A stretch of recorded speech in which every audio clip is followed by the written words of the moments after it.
Nos da mucho gusto a Marta, mi esposa, y a mí poder invitarlos a todos ustedes aquí al Hotel Iberoestar Selection Paraíso Maya, ahora en el mes de octubre del año 2021.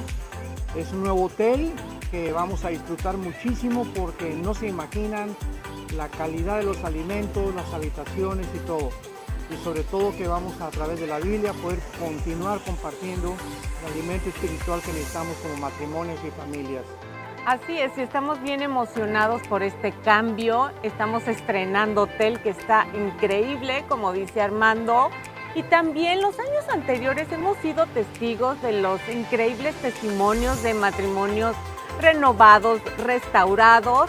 Y estamos seguros que este año no va a ser la excepción. Así es que te animamos a que ya te puedas inscribir desde ahora para este 2021, que va a ser algo increíble. Estamos en nuevos comienzos y eso va a suceder con tu matrimonio. Así es que aquí los esperamos. Los esperamos.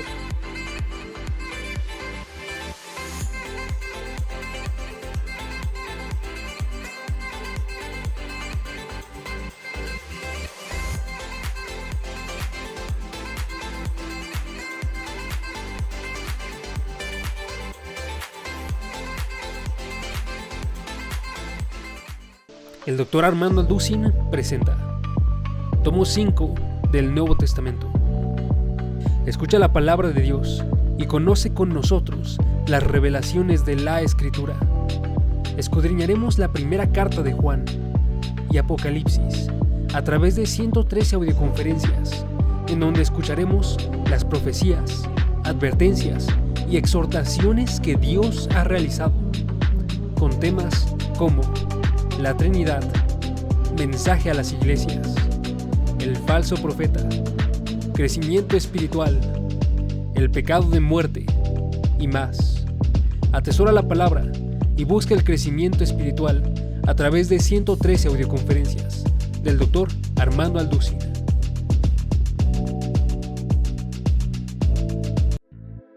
Explora el llamado, promesas y pactos hechos a los hombres de fe que comenzaron el linaje del pueblo escogido. A través de 60 audioconferencias observaremos los hechos más importantes en las vidas de los patriarcas de Israel, presentados por el Dr. Armando Alducin. Conoceremos la vida de Abraham, Isaac, Jacob, José y más, en temas como el inicio de la fe, pruebas y bendiciones, avivamiento y redención. Guarda la palabra de Dios y persevera en el conocimiento de la verdad a través de 60 audioconferencias del Dr. Armando Alducin.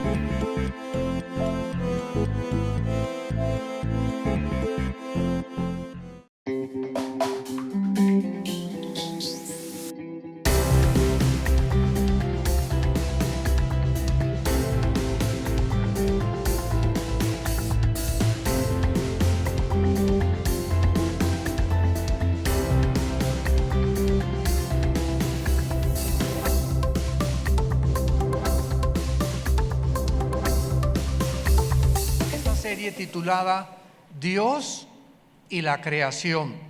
Así que les pido que abran su Biblia en el capítulo 1 del Génesis, y también les recomendamos esta serie impresionante porque hemos estado analizando la recreación o los 6 días en los que Dios volvió a recrear el mundo después de una rebelión angélica que hubo en este planeta y que quedó el mundo cubierto de agua y en tinieblas, en un estado caótico y de desolación total. Entonces Dios tuvo que volver otra vez a recrear el mundo para colocar a una nueva entidad que se llaman los seres humanos, y que pudiéramos nosotros en este mundo gobernarlo y quitarle al príncipe de las tinieblas las llaves o los títulos de propiedad que él tenía de este planeta.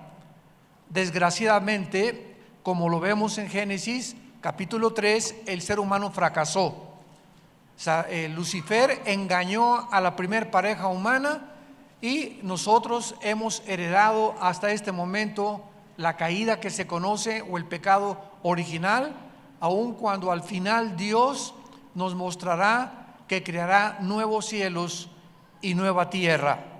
Pero todo este capítulo del Génesis 1 y 2, aunque ya habíamos estudiado el Génesis, creo que hace 25 años, di todo el Génesis versículo por versículo, lo pueden conseguir en la mesa de materiales, hasta el capítulo 49, vimos claramente todo lo que son los patriarcas, la creación, pero hace algunos meses Dios me puso en mi corazón que volviéramos a regresar al capítulo 1 y 2 del Génesis, porque mientras más lees la Biblia, y no importa que hayas leído Juan capítulo 3 500 veces, la 501 vas a encontrar cosas que no encontraste en las 500 veces anteriores. Así es la Biblia. Entonces ahí me maravilla volver otra vez a reencontrarme con los tesoros escondidos que se encuentran en la palabra de Dios. Y el Génesis 1 y 2, el secreto son las palabras hebreas, que antes no había profundizado yo tanto en esto, pero una vez que comencé a profundizar en las tres palabras que se usan para crear, pude tener mucho más luz y entender la diferencia entre la creación de los seres humanos, los animales y todas las demás cosas que Dios moldeó o comenzó a formar, pero no crear de la nada. Porque en la Biblia encontramos la palabra vara, con B de burro, que significa en el latín nex nihilo, que se traduce de la nada. O sea, hay cosas que Dios crea de la nada, de una materia no existente antes. Y hay otras cosas que Dios crea, que es la palabra asa, como suena, A-S-A, que significa formar de materia ya existente, pero que se traduce dar forma o moldear. Y la otra palabra, yatzar, con Y, yatzar, es comenzar a dar los últimos detalles. Entonces, esto es exactamente como cuando un escultor tiene un bloque de piedra y dentro de este bloque de piedra el escultor ve la figura, por ejemplo, del rey David o de alguna poeta o de Napoleón, y agarra el escultor y comienza a golpear y comienzan a brincar los pedazos de piedra, y mientras más piedra quita, comienza a quedar la forma o la figura que él en su imaginación, en su idea, quiere darle a ese bloque de piedra. Sin embargo, una vez que aparece la figura, vienen los detalles finales. Entonces, esto es el proceso con las tres palabras hebreas que Dios usa para la creación, y nos va a dar muchísima luz al respecto. Muy bien. Hoy vamos a ver el sexto día. Vuelvo a repetir, consigan, por favor, les ruego, les suplico, les encarezco, tengan ustedes toda esta serie que es maravillosa y que además les va a servir a sus hijos y a sus amistades, y nos va a dar mucha luz acerca de la creación del universo. En el capítulo 1 del Génesis, versículo 24, vemos nosotros introduciéndonos que ya nos toca el sexto día, ya estamos a punto de acabar esta serie, la creación de criaturas terrestres y del ser humano. Y dice así: luego dijo Dios, noten ustedes que aquí no hay creación. Vean ustedes la palabra produzca. Produzca la tierra seres vivientes. Y esa palabra producir en el hebreo es yatzá, con Y y S de Samuel, yatzá. Produzca la tierra. O sea, Dios pudo haber dicho que aparezca un elefante o que aparezca un león, etcétera, etcétera, pero aquí Dios le está ordenando al polvo, le está ordenando a la tierra. Anteriormente en el quinto día vimos que Dios le dijo a las aguas, a los mares, que las aguas produzcan, y de ahí los peces, precisamente al salir del agua, tienen un sistema de branquias y una respiración pulmonar completamente diferente a a los mamíferos terrenales. Y todo esto hace pedazos la teoría famosa de la evolución. Porque de acuerdo a la evolución, ¿verdad? Comenzó con una amiba o anfibia y de ahí brincó a un mamífero terrestre. Y la pregunta es, ¿cuánto tiempo pudo haber pasado para que las branquias de un pez se acomodaran a un sistema pulmonar terrenal fuera del agua? Simplemente en ese lapso se hubiera muerto cualquier criatura. Entonces aquí es interesante que ahora a la tierra Dios le diga que produzca seres vivientes, y los animales que vamos a ver a continuación, que son ganados, reptiles, etcétera, etcétera, viven de la tierra. La vida marina vive del mar. Hay una interrelación. Si Dios produce peces y focas y ballenas y tiburones, diferentes leones marinos en el mar, es porque ahí van a encontrar su comida y su hábitat. Y el sistema también de sus cuerpos es diferente a los mamíferos terrenales. Y cuando Dios dice que la tierra produzca este tipo de animales, es porque todos los animales terrestres, ninguno, ¿verdad?, se alimenta de cosas más que de la tierra. Así que todo esto es muy interesante, como lo vamos a ir desarrollando. Produzca la tierra seres vivientes. Esta frase, seres vivientes, en el hebreo es Nepesh Chai, que significa criaturas con alma. Seres vivientes. ¿Qué estamos hablando? Que los animales, o la mayor parte de los animales, tienen alma, igual que nosotros los seres humanos.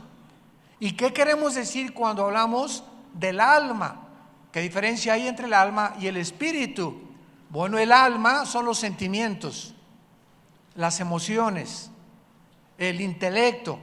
Entonces hay perros inteligentísimos que los enseñan a hacer cosas, a los elefantes en el circo, ¿verdad? Los delfines en los Sea Worlds. ¿Cómo se puede el hombre entrenar a los animales? Porque tienen inteligencia.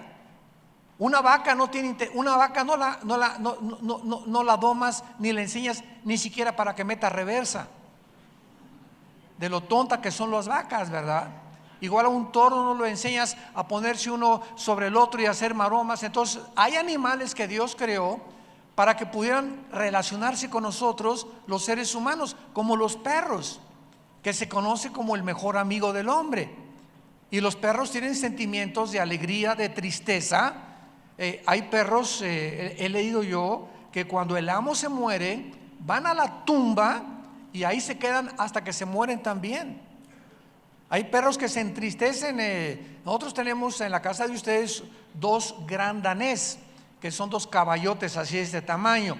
Y cuando salimos de viaje los llevamos a un lugar donde los cuidan. Inmediatamente pues es un perro, es un macho y una hembra, y cuando se separan comienza a llorar. Rambo se llama el grandote y Gracie la chiquita, la perra gran danés, ahorita más o menos están de este tamaño, y comienzan a sentir en el sentimiento que son inseparables. Una vez nos hablaron del lugar donde los hospedamos y nos dijeron que iban a multarnos porque Rambo había mordido a otro perro. Y le dije, oiga, pero nosotros no tenemos la culpa de dejarlos ahí y que mi perro muerde a otro perro, porque no toman precauciones. Y entonces le dije, quiero hablar con el gerente. Y entonces ya tardaron como 5 o 8 minutos para que el gerente llegara a tomar el teléfono, y ya se comunicó conmigo. Y me dice, señor Alducin, quiero pedirle unas disculpas. Acabamos de abrir un juicio contra Rambo y lo encontramos inocente. Y yo volteé con mi esposa, ¿un juicio a los animales? Esto ni en Atlacomulco se oye, ¿verdad? ¿Cómo que esto? Sí, pues ya tenemos cámaras de televisión y nos dimos cuenta que Rambo mordió al otro perro porque el otro perro se quiso meter con Gracie. Y como Rambo y Gracie, mi otra perrita, son inseparables, lo juzgaron inocente porque fue en defensa de propia y de la otra perrita. Imagínense nada más, entonces nos libramos de casi $250 de multa. Entonces es impresionante, ¿verdad? Cómo entre los perros también ya ha llegado el grado en estos lugares donde ya hasta los veterinarios y todo, hay lugares que los entrenan y que al mismo tiempo hasta allá los llevan a juicio a los pobres perros, ¿no? Bueno, esto es maravilloso. Entonces, esta frase seres vivientes es nepesh, que es la palabra para alma en el hebreo, nepesh, con SH al final, N de nana al principio, y chaí es la palabra CHAY en el hebreo, que siempre significa vida, chaí. Produzca la tierra seres con alma, criaturas con alma, según su género, bestias y serpientes y animales de la tierra según su especie. Y fue así. E hizo Dios animales de la tierra según su género, o sea, vacuno, quino, caballos, hay percherones, hay ponis, hay caballos árabes, caballos cuartos de milla, pero son caballos equinos. Hay perros, pastor alemán, salchicha, pug, rottweiler, pero son caninos. Esto lo significa según su especie. Hay tigres, hay leopardos, hay gatos pardos, hay leones, etcétera, etcétera, pero son felinos. Esto lo significa según su especie. El ganado vacuno no se puede cruzar con los felinos. Los felinos no se pueden cruzar con los perros, ni los perros con los caballos. Y hasta que en 1954 los doctores Crick y Watson descubrieron el ácido desoxirribonucleico, que se dice claramente como el ADN. Pudieron comprobar los científicos ateos y evolucionistas que la evolución es imposible genéticamente, porque el esperma de un perro no puede producir a un gato, ni el de un elefante al de una jirafa. Genéticamente somos completamente diferentes desde antes de que se descubrieran las leyes de la herencia en 1860 por Gregorio Mendel. Hasta 1860 se descubren las leyes de la herencia, y la Biblia se adelanta miles de años antes para que Dios nos mostrara que Él establece las leyes del ADN o el código genético hereditario que guarda cada una de nuestras células para determinar lo que somos, la información guardada para determinar tu estatura, tu color de ojos, tu pelo, tu información genética de tu papá y de tu mamá, etcétera, etcétera, la información de los perros, de los elefantes, en fin. Esto es asombroso cuando comenzamos a profundizar la mente de Dios. E hizo Dios animales según su género y ganado según su género, y todo animal que se arrastra sobre la tierra según su especie, y vio Dios que era bueno. Muy bien, cuando vemos nosotros la palabra ganado, aquí encontramos que se encuentran los caballos, los camellos, las vacas, los toros, los burros, las ovejas, los perros, los gatos. Todo eso pertenece a la palabra ganado, y la mayoría de estos animales son domésticos. Es la palabra que se usa behemá en el hebreo, porque hay animales que Dios produce domésticos y hay otros salvajes, crueles, depredadores, y vemos que todo esto viene afectando después de la caída humana. Y por ejemplo, los camellos, ¿qué hubiera pasado si no hubiera camellos en el desierto en Arabia? ¿Cómo hubieran podido transportarse? ¿Cómo pudo Dios geográficamente poner un animal especial que aguanta más de casi un mes sin tomar agua, que son los camellos, precisamente para transportar a los seres humanos? Los caballos, ¿qué hubiera pasado que si Dios no hubiera inventado los caballos, que es uno de los animales con más fuerza, con menos temor de nada, ni a la guerra? Y un caballo que corre, ¿verdad?, a 50, 60 kilómetros por hora transportando a los seres humanos, no se hubiera podido conquistar las demás partes o descubrir las demás partes del mundo. Los bueyes para trabajar, la fuerza que Dios le dio a los bueyes, especialmente para que cargaran. Los burros, que son burros pero desde nacimiento. y que no hacen nada más que cargar. Un burro no tiene nada de inteligencia comparado con un caballo, que son inteligentísimos los equinos, las ovejas para vestirnos, la lana, los perros para acompañarnos, etcétera, etcétera. Y luego vemos también los reptiles. Y aquí se conocen 800,000, apúntalo, tipos diferentes de reptiles. Y en esta palabra se encuentra, por ejemplo, la cucaracha. La cucaracha ha sobrevivido sin cambios miles de años. Busca una cucaracha hoy en tu casa, si las tienes, y métela al congelador o al refrigerador, y al otro día sigue viva. Es impresionante cómo las cucarachas inclusive aguantan los insecticidas. Ya no se mueren ni con los insecticidas las cucarachas. ¿Por qué las cucarachas, pregunta, no han evolucionado a algo mejor? Siguen siendo cucarachas desde hace miles y se consideran de los más antiguos que han poblado el mundo. Otra pregunta a los evolucionistas: ¿cómo llegaron las cerca de 15,000 tipos de hormigas que hay? Hay 15,000 tipos de hormigas. ¿Cómo pudieron llegar a organizarse en una sociedad las hormigas de manera tan diferentes? Hay hormigas carpinteras, hormigas marabunta, cortadoras de hojas, o hormigas de miel, de cosechas, hormigas guerreras, hormigas de fuego que queman y que te pican horrible. ¿Cómo evolucionaron las arañas en sus 5 tipos diferentes de seda que producen para aprender a utilizar cada una de ellas para una operación distinta? ¿Cómo pueden juntarse y vas por un hormiguero, ver que tiene cada hormiguita la responsabilidad y tienen la determinación de esa piedrita, ese granito insignificante de arena que carga cada hormiguita? ¿Quién les dice exactamente dónde ponerlo para hacer un castillito o hacer un túnel y donde no se tropiezan unas con otras? Y alguien les ha puesto un chip o una información en su cerebrito que puedan tener ellas para poder determinar que sean guiadas de acuerdo a lo que están haciendo.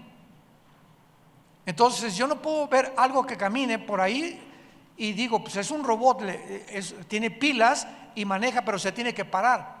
Los robotitos que inventamos, ¿no? O las arañas patonas que les ponen robots para asustar a la gente. Pero ¿cuándo puede una persona decirle vive y que tenga vida y que tenga información genética e información que desarrolle de acuerdo a la creación de Dios?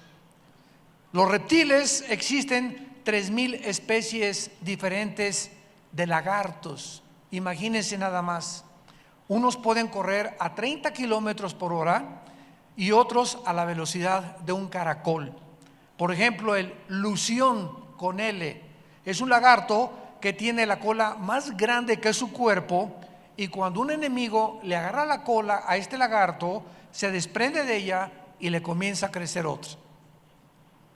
Y así tenemos la mamá canguro, por ejemplo, que tiene una bolsa especial. Los canguros, ningún otro animal lo tiene. ¿Cuál evolución? ¿De qué evolucionaron?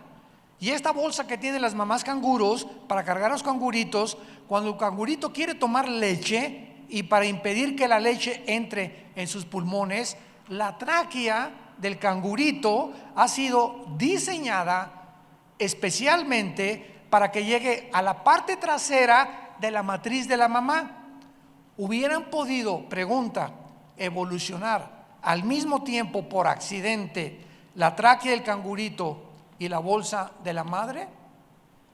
Y así vemos nosotros, podíamos seguir con tantos fenómenos supuestos de la naturaleza. Los pingüinos, que por muchos años se creyó que eran y que provenían de las aves, han sido así desde que fueron creados. La mamá tortuga no toma ningún cuidado con sus tortuguitas bebés. Pone los huevos la mamá tortuga, se mete al mar, hace un agujero en la arena, los entierra, los cubre y vuelve al mar. ¿Cómo sabe ella que el sol va a incubar sus huevos? Pero la única respuesta, ¿verdad?, es que Dios, el creador, fue el que puso estos códigos genéticos y esta forma de actuar, desde los insectos hasta las moscas, hasta los caracoles, hasta las tortugas, etcétera, etcétera. Muy bien, para no seguir dando más ejemplos, veamos el versículo 26. Entonces Dios dijo: hagamos al hombre. Aquí la palabra hagamos es asa. Hagamos al hombre, y aquí vamos a darnos cuenta que la creación la encontramos hasta el capítulo 2, versículo 7. Aquí está haciendo Dios: formemos al hombre, porque la palabra asa significa formar. Hagamos al hombre, y la palabra hombre es Adam, con H al final, Adam. Y aquí se incluye hombres y mujeres. Hagamos al hombre a nuestra imagen, Teselem. Imagen se traduce Teselem, conforme a nuestra demut, semejanza. Muy bien, la palabra hagamos, que la palabra asa, significa que algo estaba por acontecer. Y desgraciadamente he leído a muchos teólogos que creen que cuando Dios dice hagamos, se refiere a los ángeles. Pero sin embargo, esto es un error muy grave. Aquí está hablando Dios en plural, precisamente porque desde el Génesis 1:1, en el principio Dios, Elohim, y cuando hay Eli, en el hebreo, implica pluralidad. Elo es Dios, Him es dioses. Entonces cuando dice en el principio Elohim creó los cielos y la tierra, está involucrando una pluralidad. Y aquí sabemos que en las demás páginas de la Biblia habla del Padre, del Hijo y del Espíritu Santo. Y vean esto que se vuelve a repetir en Génesis 3:22. Y dijo Jehová Dios: el hombre es como uno de nosotros. Otra vez habla en plural Dios, sabiendo el bien y el mal. Capítulo 11, versículo 7 del Génesis. Ahora pues, descendamos. Otra vez Dios está hablando en plural, y confundamos allí su lengua.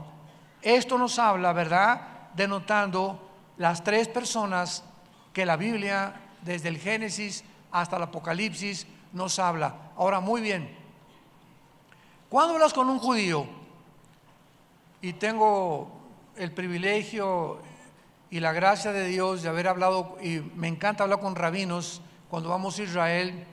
Tuve un encuentro una vez con un rabino en el Muro de los Lamentos, y me acuerdo que antes de entrar al Muro de los Lamentos en Israel, en Jerusalén, levante la mano quien ha ido a Jerusalén. ¿Ni de Tlalnepantla han salido? Hoy, a ver si nos acompañan el año que entra, Ojalá que venga el Señor. No, desde que aterrizas en Tel Aviv, ya al bajar del avión sientes algo inexplicable. No es ni la Riviera Maya, ni Acapulco, ni el sol, no, es algo así como algo espiritual, que sientes que hay algo ahí. Es impresionante. Sobre todo los cristianos podemos con el Espíritu Santo y saber esto, y algo nos dice que son nuestras raíces y que ahí vamos a pasar la eternidad, ahí en Jerusalén. Es maravilloso. Bueno, en el Muro de los Lamentos es donde se juntan todos los rabinos y los judíos ortodoxos, que se visten todos de negro, con un sombrerito y caireles, a orar. Y estos judíos ortodoxos son sostenidos por el gobierno, no trabajan, porque se dedican desde niños a estudiar la Torá. Y a veces a los papás enseñándoles a los hijitos, a los nietos, y nada más, lo único que hacen durante toda su vida es leer y estudiar y memorizar la Torá. Muy bien, entonces antes de que tú llegues al Muro de los Lamentos, hay unos puestos que te venden kipás. Bueno, te los venden baratísimos, como menos de $1, pero son como de papel, porque no puedes acercarte al Muro de los Lamentos sin estar tapado de la cabeza. Se llaman el kipá. Entonces unos lo traen, otros no lo traen, y es como un periódico que en forma de kipá, que te lo dan muy barato, pero así te tienes que acercar. Y cuando estás ahí cerca de los judíos ortodoxos, ay de ti si hablas de Jesús. o si comienzas a hablar de Yeshua HaMashiach como Jesús el Mesías. Yo no sabía nada de esto. Y ustedes saben que ustedes sostienen allá en Israel a una familia que se llama Sarita con sus 5 hijos, y él está allá, David, en el ejército, ya es el director de un tanque de guerra, y sostenemos a 2 niños especiales que desde chiquitos el gobierno de Israel nos los entregó a Vida Nueva para el Mundo, para que Sarita los pudiera mantener, teniendo ella 4 hijos anteriores. Imagínense nada más. Así que gracias a Dios, verdad que con los diezmos y ofrendas tenemos oportunidad de sostener en Italia, en París, en Jerusalén, en Colombia, a tantos misioneros que Vida Nueva para el Mundo sostiene. Entonces, estando ahí, el misionero que sostenemos allá no me dijo que yo no podía hablar de eso, y comencé a testificarle a un rabino de Jesús. Le dije que por qué no creía en Jesús como el Mesías. Miren, en 10 segundos me rodearon como 10 rabinos, me echaron un montón. Y yo estaba así todos, ¿no? Y con unos ojos, y me decía desde lejos el misionero: córrele, vente para acá, porque te van a apedrear. Me decía: si ya no sigas hablando de Jesús. Y uno de ellos era un rabino argentino, gracias a Dios, que hablaba muy bien español. Y comencé yo con el Isaías 53 y el Salmo 22. Y después de más o menos de unos 15 o 20 minutos, se quedaron a oír, no me tocaron ni me dijeron nada. Y cuando ya acabé, ¿verdad?, me dijeron: bueno, vete. A las 2 semanas o 3 semanas, este rabino argentino me mandó una carta diciéndome que él nunca había considerado Isaías 53, porque Isaías 53 se los prohíbe leer en las sinagogas.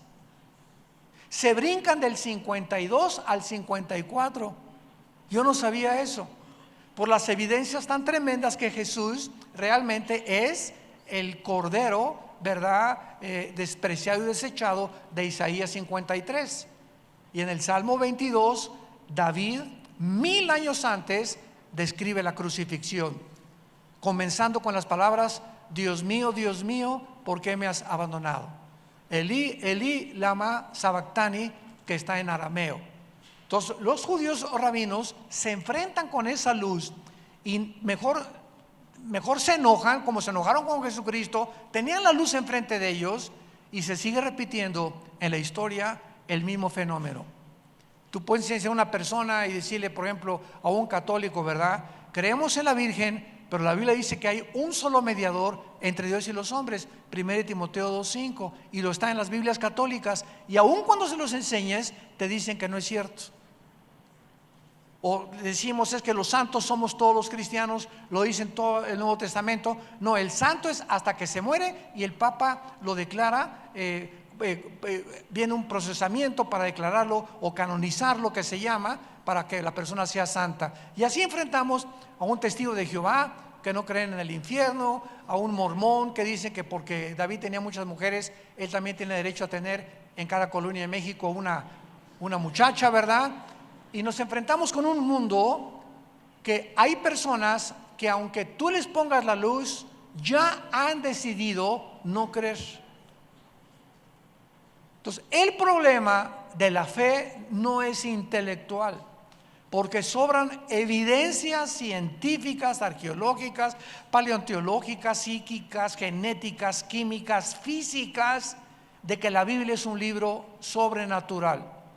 Pero hay personas que ya están decididas a no creer en las evidencias. Y siempre detrás de toda persona que rechaza la Biblia, cuando dice busco evidencias y se las muestras, su problema no es intelectual, es un problema moral. Hace algún tiempo tuve una cruzada en Villahermosa, Tabasco, hace muchos años, en la Plaza de Toros. Y en el segundo día hablé sobre el suicidio y el infierno a los jóvenes. Estaba lleno, muchísimos jóvenes en la Plaza de Toros, lleno ahí en Villahermosa, Tabasco. Y a la salida de la conferencia me abordaron algunas personas, y llegó una muchacha con 2 amigas, y me dice la muchacha, que era cristiana: señora Alducin, fíjese que mi amiga no cree en el infierno.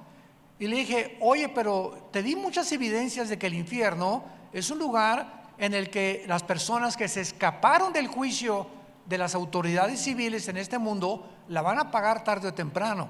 Si no hubiera un infierno, Dios sería un monstruo por permitir que tantas personas con tantas maldades hayan muerto sin ser castigadas.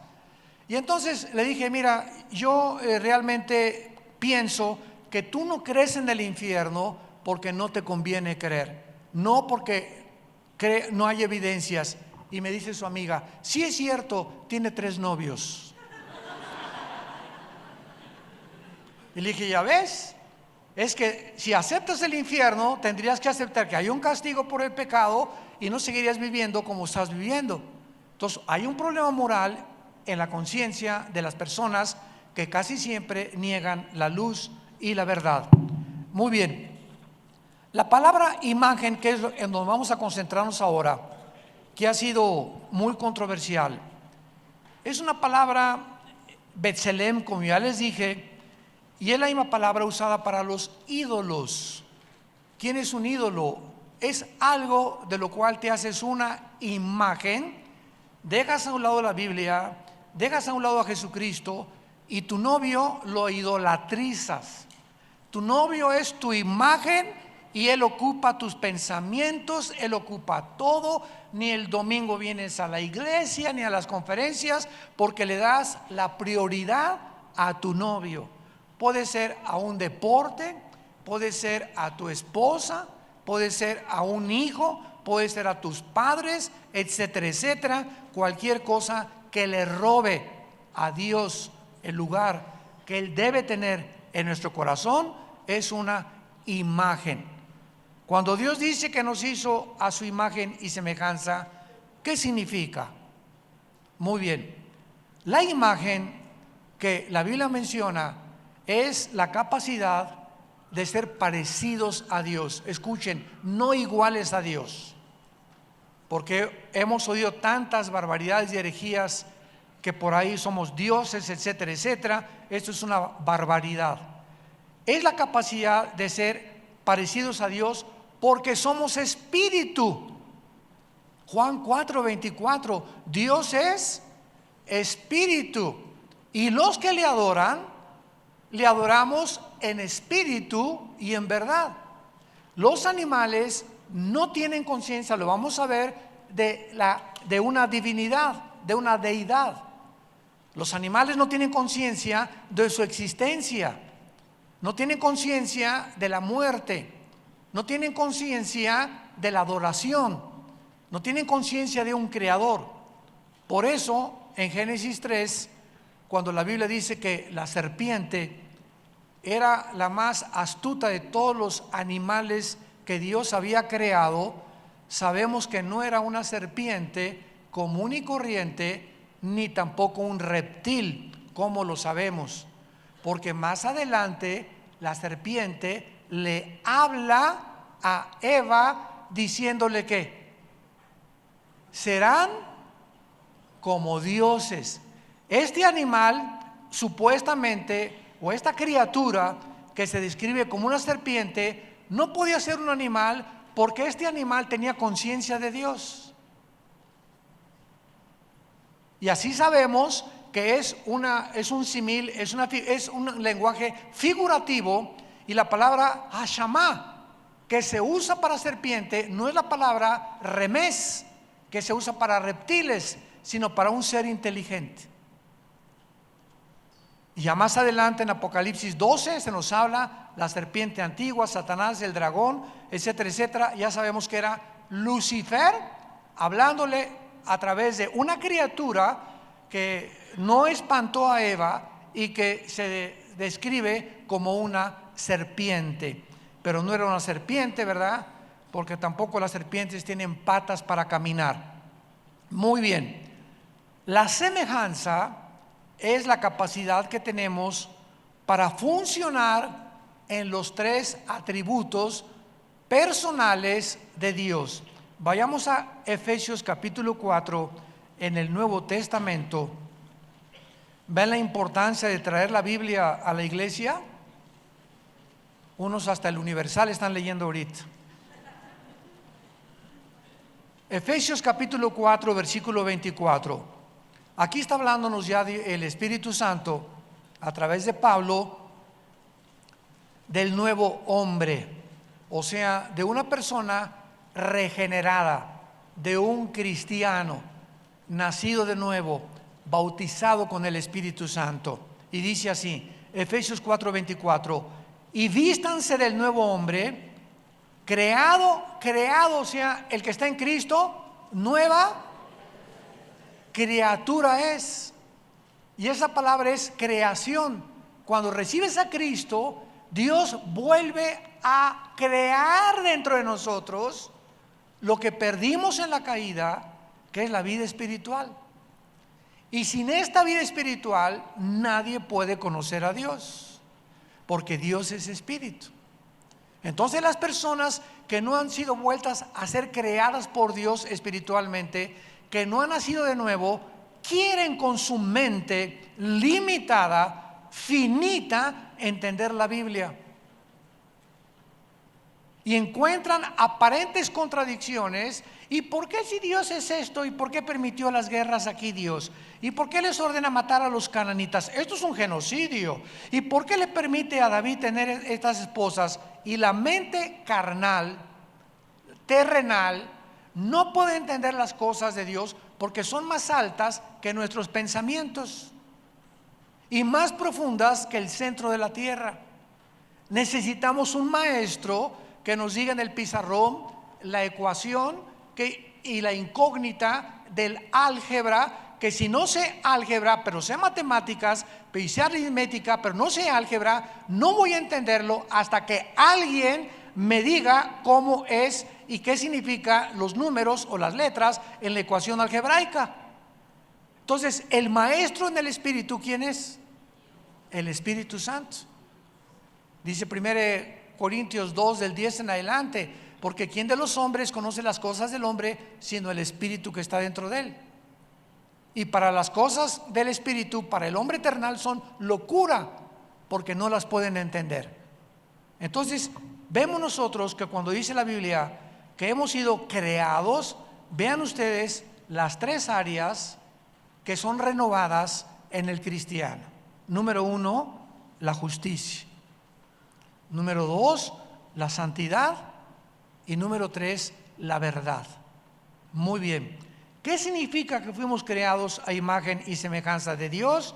Que el ser humano caído, aunque mantenemos la imagen, la persona no cristiana todavía trae la imagen de Dios, no traen la semejanza de Dios.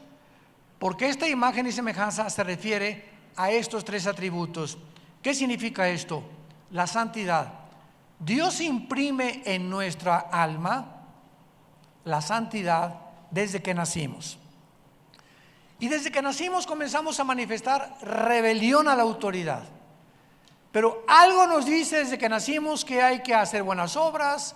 Me acuerdo yo cuando iba a los lobatos, que eran los Boy Scouts de niños, y nos amarraban una corbata aquí grandísima. Vivíamos en Acapulco y me decían, entre semanas, si ayudas a una viejita a cruzar la calle, le haces un nudo a la corbata. Y si ayudas a un niño a levantar algo, a una señora, le haces otro nudo. Y cada buena obra, al final, en el sábado, cada semana, nos revisaban cuántas obras hacíamos. Yo le ponía como 10 nudos sin haber hecho nada. Siempre fui bien tramposo de niño y bien engañador. Pero dentro del alma, el domingo a la iglesia, y mi abuelita nos llevaba a la misa de 6 de la mañana, ahí en la catedral de Acapulco, a la misa, y entrábamos a la iglesia y nadie habla, incienso, y nos decían, ahí está Dios. Y ahí dentro de la iglesia algo te envuelve, ¿verdad? Ahí está Dios, no entiendes nada de lo que está pasando, pero te dicen que ahí está Dios, y saliendo de la iglesia, a viva Zapata. Porque afuera de la iglesia ya no está Dios. Y cuando venimos a la Biblia nos damos cuenta que Dios no habita en templos hechos por manos humanas, ¿verdad? Bueno, todo esto es porque tenemos la eternidad en el corazón desde que nacimos. Tenemos la conciencia de algo que trasciende esta vida y que hay algo después de la muerte. Esto es la santidad. Y queremos ser buenos, Pero hay algo que nos arrastra a ir lo contrario. Ejemplo, Al Capone fue un gángster de la época de los 30s, 40s, de la ley seca en Chicago, que se convirtió en el jefe de la mafia en Nueva York, Chicago, toda esta área del noreste de Estados Unidos. Y Capone en cada Navidad se disfrazaba de Santa Claus y se ponía a regalarles dulces a los niños afuera de las iglesias, porque lo hacía sentir que no era tan malo. Y el lunes agarraba, ¿verdad?, como en la batalla de San Valentín, a 500 personas con la ametralladora. Las personas malas, inclusive los asesinos, traen medallas de la Virgen. Ponen en sus pistolas impresiones de santos y de la Virgen. Tienen patrones de santos también. San Cristóbal, aunque atropellaste a 10, trae San Cristóbal como el patrón de los choferes. La Virgen de la Macarena, ¿verdad?, porque te gusta el cante bajío y el cante hondo y ¿cómo se llama?, los cantes españoles. Y así es impresionante como el ser humano, a pesar de eso, los aztecas, algo les decía que había dioses, pero le iban y le sacaban el corazón a una persona y le ofrecían el corazón a los dioses. ¿Quién puso en el ser humano este sentimiento de que tenemos que purgar, hacer algo para agradar a algo que está enojado con nosotros en el cielo, y que si no hacemos ciertos sacrificios no podemos ser aceptados por él? Esto en los paganos, pero ¿qué en los que no somos paganos o los que no éramos paganos? ¿No te ibas a la villa de rodillas durante todo el día, sangrando las rodillas? ¿Por qué lo hacías? Porque algo te decía que si Dios ve tus rodillas sangrado y llevas cargando eso durante todo el día, Dios va a decir: pobrecito, a ver, Miguel, ven, ponle una palomita a esa persona, porque mira, tiene más de 8 horas de rodillas y ha venido desde su pueblo cargando eso, y por ese sacrificio lo voy a aceptar. Queremos ser, a través de nosotros mismos, aceptados por Dios. ¿Quién puso eso en el ser humano? Ha existido desde las tribus más antiguas, desde antes de los sumerios y de los babilonios. La Biblia dice que fuimos creados porque la santidad de Dios la necesitamos y no la recibimos hasta que recibes a Cristo como tu Salvador. En segundo lugar, la justicia. Dios puso el atributo de la justicia, y los cristianos, dice 1 Juan 3:7, somos caracterizados porque nos volvemos justos. ¿Qué significa eso? Que ahora, cuando eres cristiano, buscamos hacer justicia y ser justos, y si tengo empleados, no los voy a robar. Si tengo sirvientes en mi casa, no los voy a explotar. Si tengo trabajadores en mi compañía, les voy a pagar conforme a las leyes y no me voy a aprovechar de ellos. Si soy cristiano, soy justo. En mi casa le digo a mi hijo: te prometo que si haces esto te voy a dar tal cosa, o el domingo te voy a Chapultepec, y no lo llevo, soy injusto con mi hijo. ¿Por qué? Porque no cumplo lo que prometí. Si yo a mi esposa, cuando está 7 días a la semana, que tienen todas las mujeres el cambio de hormonas, en lo que se llama la menstruación, en esos 7 días yo tengo que ser justo con mi esposa y no dejarla que haga lo que hace durante las otras 3 semanas. ¿Y qué hago? Yo te lavo la ropa, mi amor, esta semana, o te llevo el desayuno a la cama, o te llevo en la noche a cenar, nos vamos a pasear, y en esa semana ni te atrevas a tocarla, ni te atrevas a tocarla, porque chilla nomás vuela la mosca. Y aparte tampoco sexualmente, ¿verdad? Está prohibido por la Biblia durante este tiempo tener relaciones íntimas con tu esposo. Entonces, si tú no haces esto, no eres justo. Y si no eres justo, es porque no estás creciendo a la semejanza de Dios y estás retrasando tu crecimiento espiritual. Eres injusto con tus hijos y con tu esposa, pero quieres ser teólogo y quieres aprender mucho de la Biblia. Entonces eres como una torta no volteada, como una hamburguesa que la pones en la parrilla y se cose de un lado y está cruda por el otro lado. ¿Te la comerías? No, ¿verdad? Dios tiene que voltearnos de los dos lados. En la iglesia te dicen San Crisóstomo y San Catarina y Santa Rita de Casia, y eres de la dominical y estás en la alabanza, estás quemada, eres muy buena en la iglesia, pero en tu casa eres una persona cruda. ¿Cómo tratas a tus papás? ¿Cómo tratas a tu esposa? ¿Cómo tratas a tu esposo? Entonces estás cocido a la mitad, cocida a la mitad. Dios tiene que ponernos de los dos lados. Y las injusticias impiden que Dios nos cocine en las áreas que nosotros necesitamos mejorar. Y finalmente, la verdad. ¿Por qué existe la filosofía? ¿Qué es la filosofía? Amor a la verdad, amor a la sabiduría. Sofos, sabiduría; filos, amor. Entonces, ¿por qué hay tantas ideas, ideologías de república, socialismo, comunismo, democracia, teocracia, hedonismo, nazismo, fascismo, y ponle todos los ismos que quieras? El mundo está lleno de ideas. Sócrates, Platón, Demóstenes, etcétera, etcétera, pensantes: quién soy, luego vivo, tiene que haber una causa, esta causa tiene que estar fuera de mí, esta causa tiene que ser Dios. Y el ser humano, por naturaleza, somos filósofos, porque cada quien tiene una idea de lo que es la vida. Si tú eres una persona adúltera, esa es tu filosofía. Tú consideras en tus pensamientos que no hay problema engañar a tu esposa. Esa es tu ideología. Y estas ideas van a formar tu filosofía. Y escúchame, y la filosofía determina nuestra psicología, y la psicología nuestra conducta. Porque como es en su corazón, dice Proverbios, así es él.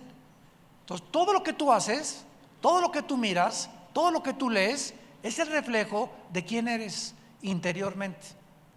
Y haces lo que haces, miras lo que miras, ves los programas de televisión que ves o la pornografía que ves, tratas a tu esposa como la tratas y explotas a tus trabajadores, porque así eres dentro de ti. No ha sido lavado dentro de ti. Tu vida interior no ha sido modificada, y esta es la razón por la cual estás actuando en contra de las leyes de Dios. Y si te dices cristiano y haces esto, pues ahí te vas a quedar 10 años estancado, porque nunca entendiste que Dios quiere que seamos santos en toda nuestra manera de vivir, que seamos justos y que la verdad la busquemos en su santa palabra. Y en penúltimo lugar, veamos rápidamente, la imagen del ser humano tiene los siguientes atributos para que los puedas apuntar. ¿Qué significa esta imagen de Dios? Número 1, y todo lo que les voy a mencionar no lo tienen los animales. Ahí está la diferencia entre el hombre y los animales. Número 1, conciencia de un código moral. Los animales son guiados por instintos, matan por instintos. Nosotros, los seres humanos, sabemos claramente que robar es malo, que quitarle a alguien su mujer es malo, que las tribus en África no entregan a sus hijas si no se casan antes. Les prohíben tener relaciones con su novio antes de casarse. Sabemos en lo interior que tenemos que pagar los impuestos, que tenemos que respetar las señales de tránsito. Ese código moral no lo tienen los animales. Yo hace muchos años, cuando practicaba la charrería, estábamos ahí en Monclova, Coahuila, y en Monterrey, en las charreadas, y me acuerdo que traía un caballo pinto muy, muy bonito, y cuando me iba al monte con mi caballo, en el momento, mi caballo era garañón, o sea, no estaba castrado, y cuando no están castrados los caballos, ahí te los encargo. Iba caminando yo con mi caballo y tenía 6 años ya. Yo lo había entrenado desde los 3 años, porque antes de los 3 años no puedes montar un caballo, se pandean. Yo le di rienda, lo enseñé a saltar, lo enseñé a colear, lo enseñé a pialar, lo enseñé a manganear, le enseñé todas las suertes de la charrería, le enseñé a mi caballo, porque me enseñaron y me adiestraron para poder enseñarle a mi caballo eso. Amaba yo a los caballos. Y cuando un día iba en el campo, mi caballo ve una yegua. Miren, en ese momento mi caballo no supo quién era su jinete, y me amaba, le gritaba Pinto, Pinto, Pinto, y corría cuando le iba a dar su maíz y su avena, y ahí me empujaba así con la cabeza. Bueno, me amaba el caballo y nadie lo montaba más que yo, porque así lo acostumbré a que nadie lo montara más que yo. Pero cuando vio esa yegua, se paró de manos y se fue contra una cerca y me embarró contra la cerca de púas de espina, y hasta que no me caí, se fue contra la yegua. Se olvidó quién era su jinete. O sea, por eso dice la Biblia en Jeremías: no seáis como los caballos bien alimentados que relinchan ante cualquier muchacho. Ándale. Como caballos bien alimentados, hay muchas personas que relinchan, nada más ven a una muchacha guapa o una persona guapa y ahí van, pero sin freno. Y nosotros tenemos freno. ¿Ven? Esa es la diferencia. Nosotros tenemos freno, un código moral que nos dice: eso está prohibido. Sí, nada, métele freno. Número 2, la capacidad de conocer a Dios. Dice Romanos 1:20: lo que de Dios se conoce les es manifiesto, pues Dios se los manifestó. Porque su eterno poder y deidad se hace claramente visibles desde la creación, siendo entendidas por medio de las cosas hechas, de manera que no tienen excusa.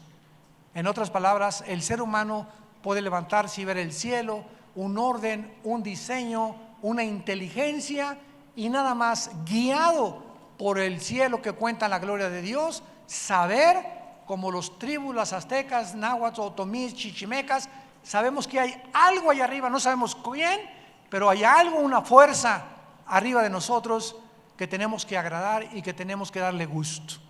Esto no lo tienen los animales. Nunca he visto a los conejitos alabaré, alabaré, nunca, ¿verdad? Y menos a los chitas ni a los chimpancés. Número 3, conciencia de la eternidad. Eclesiastés 3:11. Dios puso la eternidad en nosotros. Sabemos, los hindúes entierran a sus víctimas, los egipcios enterraban a sus víctimas sin tener la Biblia, con comida y con armas. Algo les decía a los egipcios que había vida después de la vida, y por eso querían inmortalizar a los faraones. Los hindúes igual. Hay una conciencia en el ser humano de la eternidad, que hay algo después de esta vida. Número 4, conciencia de la muerte y la vida después de morir. Número 5, conciencia de nuestra existencia. Nunca un chango lo va a saber quién soy. ¿Qué propósito tengo aquí en la selva? ¿Hacia dónde me dirijo? ¿Cuál es mi propósito por el cual Dios me creó? Jamás ningún animal tiene la conciencia ni de que se va a morir, ni tampoco de la vida después de la muerte, menos de su propia existencia. Y finalmente, la tendencia a la adoración. No ha existido una tribu, una civilización, jamás en la sociología, ni en la paleontología los encuentras, ni en la antropología, que no hayan adorado a alguien o a algo. Decía Sigmund Freud, el psicólogo vienés ateo: el hombre es incorregiblemente religioso. ¿Qué es eso de la religiosidad del hombre? Que tiene que tener algo por lo cual adorar: la imagen y la semejanza de Dios, que ellos ignoran, pero que la Biblia nos lo revela. Señor, te damos gracias en esta mañana por tu santa y bendita palabra.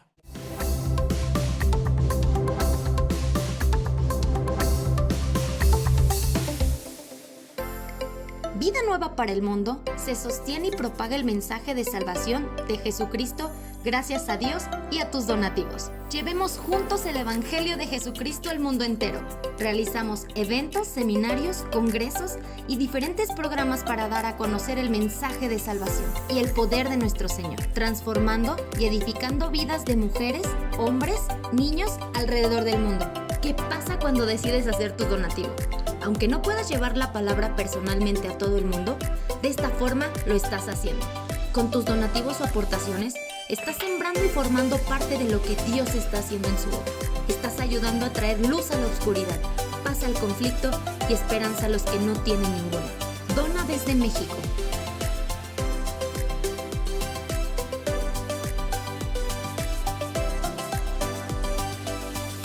Dona desde Estados Unidos.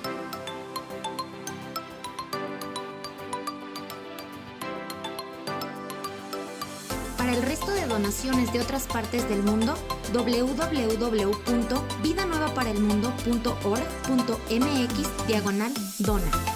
Estamos cumpliendo la gran comisión. Por tanto, vayan y hagan discípulos a todas las naciones, bautizándolos en el nombre del Padre, del Hijo y del Espíritu Santo, enseñándoles que guarden todas las cosas que les he mandado. Y he aquí que yo estoy con ustedes todos los días hasta el fin del mundo.